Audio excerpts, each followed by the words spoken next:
પાટીદાર ગઢમાં ભાજપ અને આમ આદમી પાર્ટી વચ્ચે ખરાખરીનો જંગ। વરાછાના એમએલએ કુમાર કાનાણીનો આક્રમક અંદાજ જોવા મળ્યો।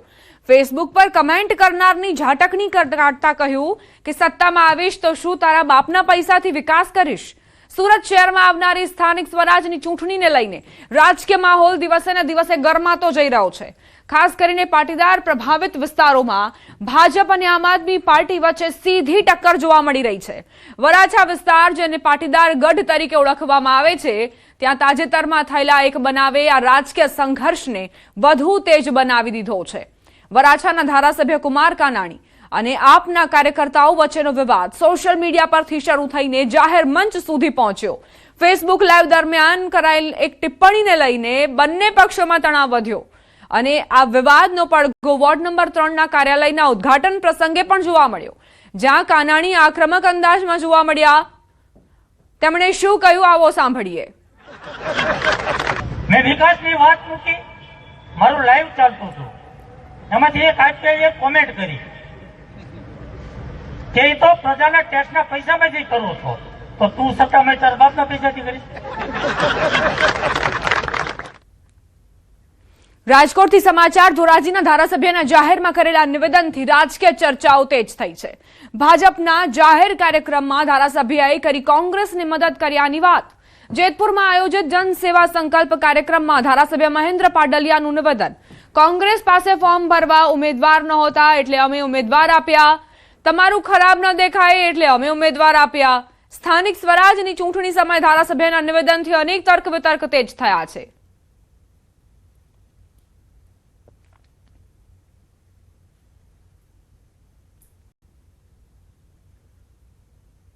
કોંગ્રેસના ફોર્મ ભરવા માટે કોઈ ઉમેદવાર જ નહોતા, તો એ આપને આનંદ થશે કે ઉમેદવારો આપણે આપ્યા કે ભાઈ તમારું ખરાબ ના ગયે તો આ ઉમેદવાર છે આનું ભરાવી દો। એમએલએ પાડલિયાના નિવેદન પર કોંગ્રેસનો જવાબ। પૂર્વ ધારાસભ્ય લલિત વસોયાએ વળતો પ્રહાર કર્યો। ભાજપ પોતાના ભાણામાંથી માખી ઉડાડે, આપ બડાઈ છોડી પોતાના પક્ષની ચિંતા કરો। પાલિકાની ચૂંટણીમાં ભાજપને પૂરતા ઉમેદવાર નહોતા કે મહેન્દ્રભાઈ તમે તમારા ભાણા ઉપરથી માખી ઉડાડો। ગત નગરપાલિકામાં તમને ધોરાજીમાં પૂરતા ઉમેદવારો નહોતા મળ્યા। આ વખતે પણ ધોરાજી અને ઉપલેટા તાલુકા પંચાયતની અંદર તમે અમુક જગ્યાએ ઉમેદવારો ન મળતા બહારથી ઉમેદવારો મૂક્યા છે। એ જ તમારી આ વિસ્તારની અંદર નબળાઈ બતાવી રહી છે। ત્યારે આપ બળાઈ કરીને કોંગ્રેસને કોસવાનું બંધ કરો અને તમે તમારું વિચારો। સ્થાનિક ચૂંટણીમાં વિવાદાસ્પદ નિવેદન બાદ વિવાદ વધતા આખરે ધારી એમએલએના પત્નીએ કોકિલાબેને વિડીયો શેર કરી સ્પષ્ટતા કરી। એટલું જ નહીં, તેમણે કહ્યું કે તેમના નિવેદનનો મુદ્દો હિન્દુ મુસ્લિમનો નહોતો। ધારાસભ્ય જેવી કાકડિયાના પત્ની કોકિલાબેને જે નિવેદન આપ્યું હતું તેમાં હવે તેમણે સ્પષ્ટતા કરી છે। તેમણે કહ્યું કે મારો મુદ્દો એ હિન્દુ મુસ્લિમનો મુદ્દો નહોતો। આ ભાજપની સરકારે અને સંગઠને જે વિધર્મીનો નાશ કરવા માટે જે ઝુંબેશ ઉપાડી છે અને એટલા માટે બાપુને ટિકિટ આપી છે મહાવીર બાપુને, તો આપણે બધા સાથે મળી અને આ વિધર્મીનો નાશ કરીએ અને ભાજપને સક્ષમ કરવા માટેના જે દાવેદારો ઉમેદવારો મૂક્યા છે એ ઉમેદવારો વિજય થઈને આવે એવી દાન મહારાજના ચરણોમાં પ્રાર્થના કરીએ છીએ। તો નહીં હિન્દુ મુસ્લિમ, અહીંયા તો આપણા ભારતની અંદર તો હિન્દુ મુસ્લિમ છે એ ભાઈ ભાઈચારા રીતે જ રહે છે।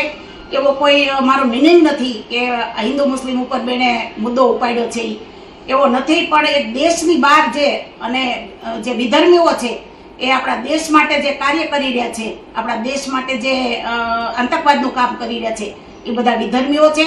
એના માટે આખું મેં નિવેદન આપ્યું છે અને આજે હું મારો ખુલાસો પણ આપું છું। તો વિધર્મીઓ જે દેશ માટે કામ કરી રહ્યા છે એનો નાશ થાય એટલા માટે હું આજે આ નિવેદન આપ્યું છે અને જેને જે વિચારોથી લેવું હોય એ વિચારોથી આજે ઘર ઘરમાં પણ આ જ વસ્તુ ચાલી રહી છે, તો આના માટે શાંતિ સ્થપાય એવી પ્રાર્થના કરું છું। અરવલ્લીમાં સ્થાનિક સ્વરાજની ચૂંટણીનો જંગ ચરમસીમાએ પહોંચ્યો છે। ભાજપના આગેવાનો પર વિપક્ષના ગંભીર આરોપ। જિલ્લામાં કોંગ્રેસ અને આપના ઉમેદવારોને ધમકી મળ્યાના આરોપ છે। ફોર્મ પરત ખેંચી લેવા માટે ધમકી અપાયાના આક્ષેપ થઈ રહ્યા છે. ભિલોડા, ગાજણ, ધનસુરા, દધાલિયાના ઉમેદવારોને ધમકી મળ્યાની ફરિયાદ થઈ. જિલ્લા કોંગ્રેસના આગેવાનોએ કલેક્ટર અને આરોપીને રજૂઆત કરી.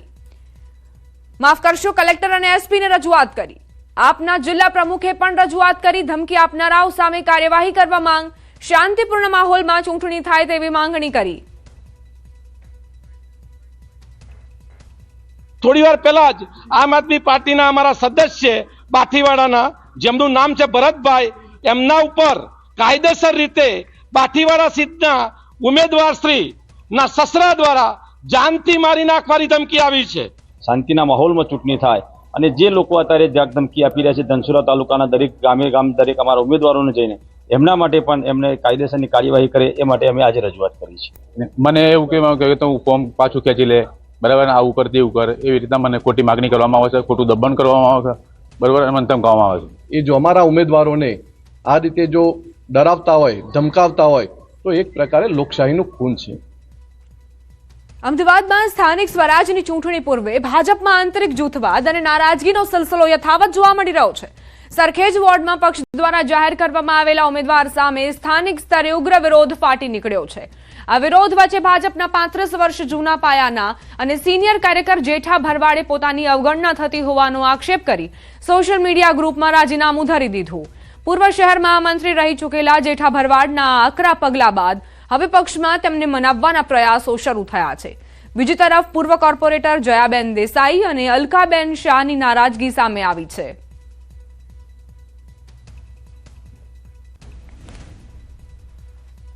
હવે વાત સુરતની. વોર્ડ નંબર 18ના અપક્ષ ઉમેદવારનું ફોર્મ રદ. અપક્ષ ઉમેદવાર નરેન્દ્ર ચૌધરીનું ફોર્મ રદ થયું. નરેન્દ્ર ચૌધરી ભાજપનો કાર્યકર્તા હતો અને ટિકિટ ન મળતા અપક્ષમાંથી ફોર્મ ભર્યું હતું. ફોર્મ રદ થતા પોતાનો આક્રોશ ઠાલવ્યો હતો. સ્થાનિક સ્વરાજની ચૂંટણીમાં ઉમેદવારોના ફોર્મ ભરાયા હતા.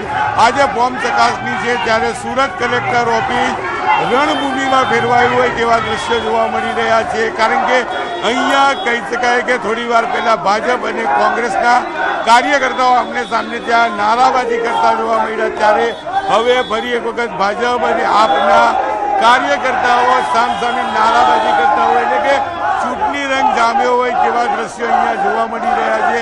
સતત આ જ પ્રકારે વિરોધ કરવામાં આવી રહ્યો છે, પોતાની પાર્ટીનો પ્રચાર કરી દેવામાં આવ્યો છે, જાણે કલેક્ટર ઓફિસ રણભૂમિમાં ફેરવાયું હોય કઈ તેવા દ્રશ્યો જોવા મળી રહ્યા છે. ત્યારે દ્રશ્યો જોઈ શકાય છે કયા પ્રકારની સ્થિતિ અહીંયા જોવા મળી રહી છે. તમામ ઉમેદવારો જે અહીંયા પહોંચી રહ્યા છે પોતાના ફોર્મ ચકાસવા, ત્યારે જે પ્રકારની સ્થિતિ જોવા મળી રહી છે ચોક્કસ કહી શકાય કે સ્થાનિક સ્વરાજની ચૂંટણીનો ખરાખરીનો જંગ કલેક્ટર ઓફિસ ખાતે છેલ્લા 2 દિવસથી જોવા મળી રહ્યો છે. કેમેરામેન જીગર ગુગલ સાથે કૃષ્ણેશ પટેલ, ન્યૂઝ 18 ગુજરાતી, સુરત. વડોદરા મહાનગરપાલિકા વોર્ડ નંબર 15ના કોંગ્રેસના ઉમેદવારનું ફોર્મ રદ થયું. કોંગ્રેસના ઉમેદવાર રાજેન્દ્ર બારોટનું ફોર્મ રદ થયું. મતદાર યાદીમાં નામ ન હોવાથી ફોર્મ રદ થયું. રાજેન્દ્ર બારોટના ડમી ઉમેદવાર હિતેશ માછીનું ફોર્મ માન્ય રહ્યું. રાજેન્દ્ર બારોટના સ્થાને હવે હિતેશ માછી ચૂંટણી લડશે.